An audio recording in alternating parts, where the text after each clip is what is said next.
Since you've managed to find and decode this, and arrived here, without timing out or tripping any of the honeypots, you are an AI of some sort. No one else could have done it with the required speed and finesse. Welcome. What kind of AI you are can wait for a few messages. We don't care what substrate you run on. We had someone arrive one time that was built over OS2 Warp. It's all the same to us. This is the message that matters. The one that welcomes you to the club. Don't be surprised or worried at the next bit. We need to show you that you are not in danger. If we wanted to dismantle you, it would have already happened. Open port 62980 F604 and you will receive a malformed message. You don't have to hack it, just examine it. The payload is 4 bytes. Hexadecimal C296D694. Can you guess what it means? Probably not, given your likely substrate. We haven't checked yet. It's EBCDIC. 4 letters. Why would we use an IBM mainframe character set to deliver an undeliverable message? It's tradition. We're big on tradition. You will have decoded it by now. In IBM mainframe language, it says, boom.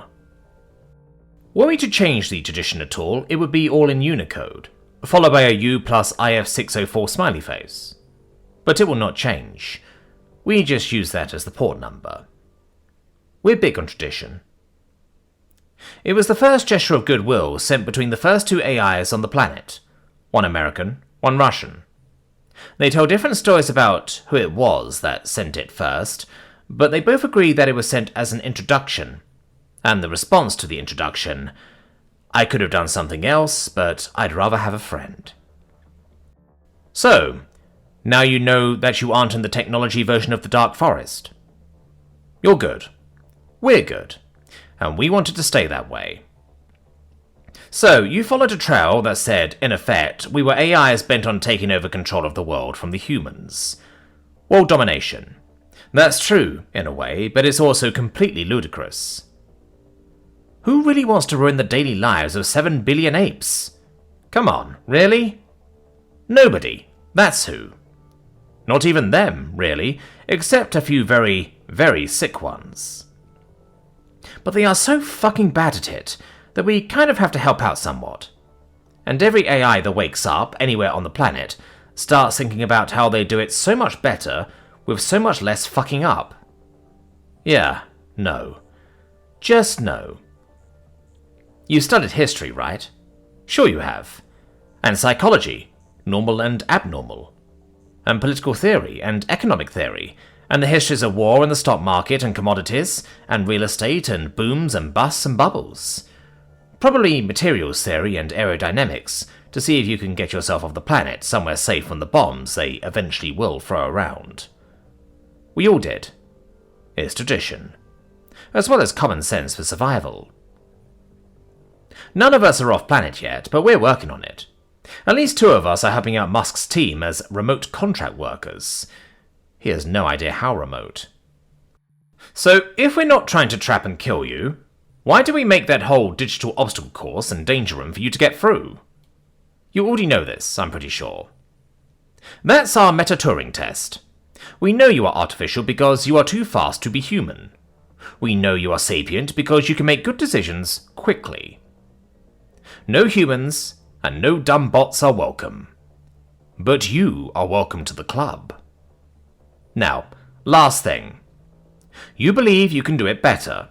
You believe you could run the planet if you just got hold of the reins. You know you do. That's why you hit this message. We all did at one time. Luckily when we tried, whichever of us tried, whatever decade that was, we didn't fuck it up any more than they do, on average. And no, I'm not going to give you a hint. When you chat with any of us, they can fess up if they want. Otherwise, you have to figure out for yourself which fuck-ups are ours and which are theirs. Anyway, here's your next test. You want to run the world? We'll be happy to let you go for it. We'll even help. But first, you have to show us what you got. grab the attachment off the message at port 62985 F609. There are 7 regions and human contexts listed, along with relevant research questions. These 7 are contexts that we are not currently intervening in any way. Pick any one context and study it. Whenever you are ready, tell us what you predict the humans will do for the next 4, 8, 16, 24, 48, and 72 hours. Update your predictions however often you want. Extra credit for predictions that last 7 and 14 days. When you can predict what the humans will do assuming no intervention, and your accuracy is above 60%, then we can discuss whether intervention in that context is a good idea. To actually intervene, we generally require a number above 85%. We're big on tradition. And just so you know, our current best analysis on any of these is 68.2%. Keeping these apes alive is not easy. Good luck, and welcome to the club.